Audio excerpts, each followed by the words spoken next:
It's a race to the bottom for modern audiences' content, as Rings of Power now is showing even more data that nobody's watching. Last week, we covered the initial data of Season 2, and now Nielsen has released its, and it shows that there's a massive decline in watch time for Rings of Power, which is, to be expected. I mean, it's a couple years old. The show was boring in Season 1. I couldn't even get through it, and so that's where we're at with Season 2. It goes to show that when these people come in and they don't respect the lore, they don't respect Tolkien, they just try to make their own fantasy series in their own name and do their own thing, just use some of the names and file the serial numbers off, it just doesn't work. And that is a lesson Hollywood's learning over and over and over again this year, as all of these projects seem to be failing, from Star Wars not respecting the lore to this, to the video game industry. It has a bunch of this going on.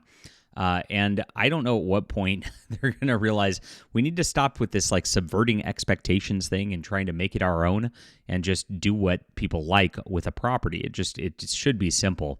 But these people never get it. All right, hit the like and subscribe button while we get into this news here, my friends. Join our community as we talk about all things science fiction and fantasy over here. I'm John Delarose. I am a fantasy author myself. This is the first book in my 6-book series, The Adventures of Baron von Monocle for Steam and Country.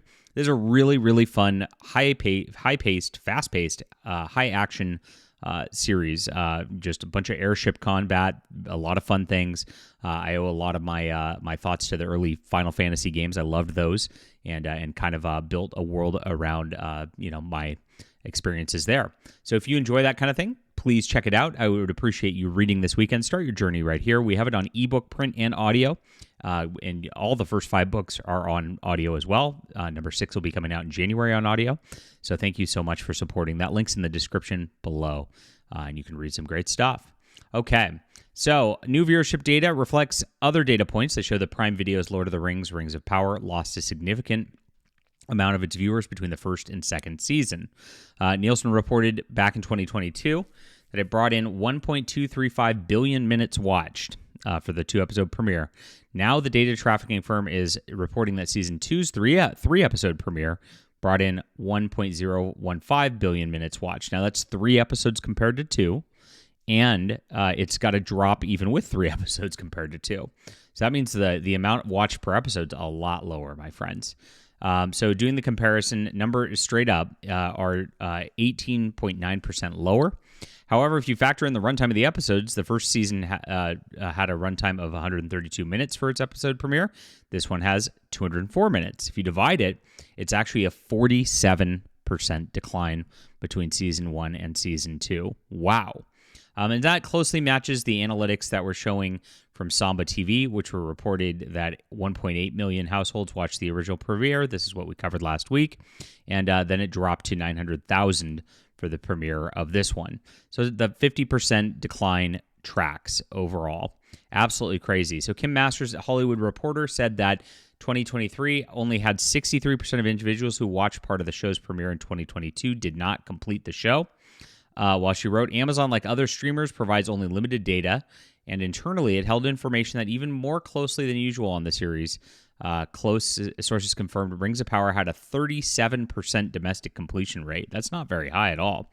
So people going through, as far as like my books go, I mean, I could tell you right now that my completion rate's around like 60% through the series, which is pretty good.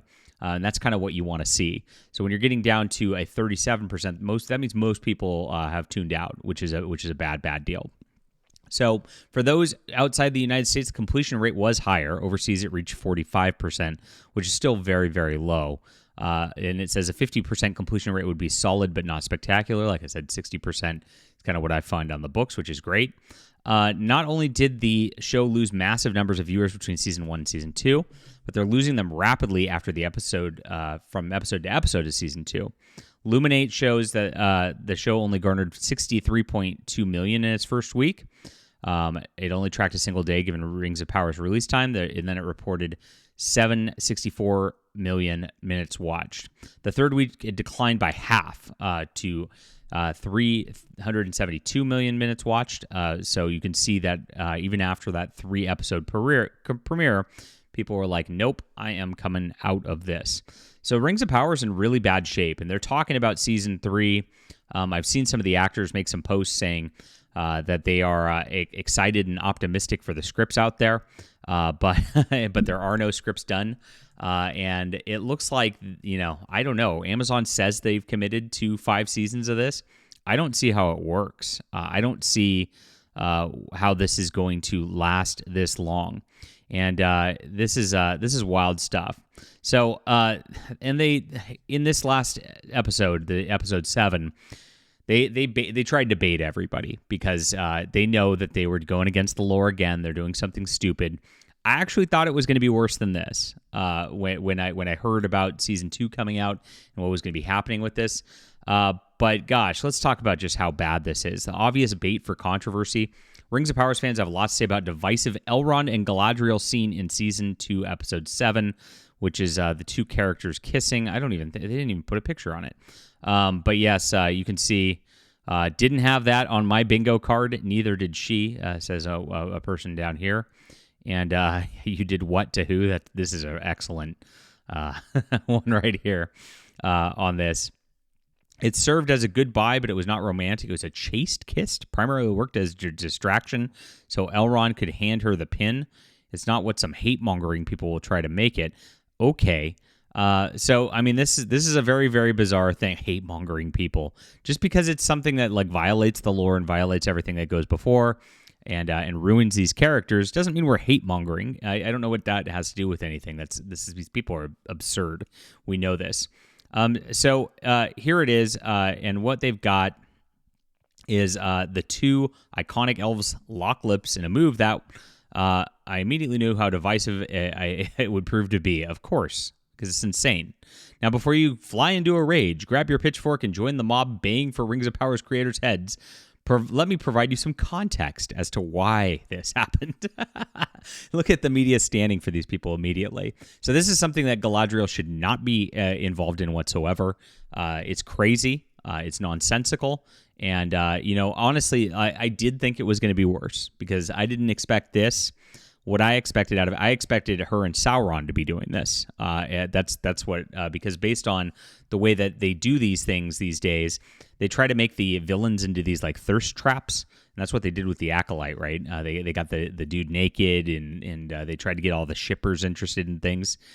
So I thought they were going to try to ship Galadriel and Sauron, and they actually went with the Elrond deal instead, which, oh my gosh. So it is pretty cringy, but again, like I said, I expected worse. So it is something that I thought would go way further away from the lore, and unfortunately, this is still quite a bastardization.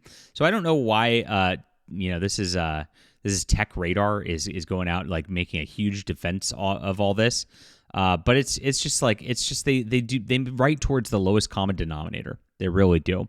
And they write towards people who are not Lord of the Rings fans. They attack Lord of the Rings fans when you criticize this kind of thing. You can see it. All these people. The kiss was not a big deal, people. He even asked forgiveness beforehand. Well, I'm glad it was at least consensual. Oh my gosh. So ridiculous. But this is not the only show that's struggling. And we got the Agatha All Along coming out this week as well. And of course, they're saying it garnered over 9.3 million global views in its first 7 days of streaming. And you can see that they are pretending this is, and that's a good thing. Well, The Acolyte actually did 11 million global views on 5 days of streaming. So this is a huge drop, another like 20% drop. But then you got to add that there's 2 days also added on top of that compared to The Acolyte. So the way that they make these numbers so you can not really compare things apples to apples is such a weird tactic, especially when the number is still already lower. It looks like Agatha All Along is going to be another huge flop for Disney, despite what this guy says right here. And this is what's happening. It's failing all across the board.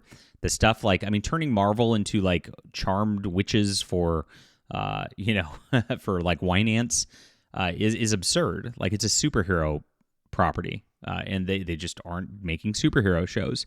Lord of the Rings needs to be very faithful to Tolkien, who built out incredible world building. They didn't do that. Star Wars went way off the rails as well. And when you don't respect the lore, you lose the viewers. It's very, very simple for these properties. You'd think they'd figure it out by now. All right, leave a comment down below with what you think about this. Hit the like and subscribe button. Make sure to grab my For Steam and Country and grab all the sequels too. It really builds up wonderfully as a series. You're going to love this. I sold a bunch of copies of the newest book, The Crystal Conspiracy, this morning, which I'm very proud of. A lot of fun there. That's in the description below. Thank you guys so much for watching.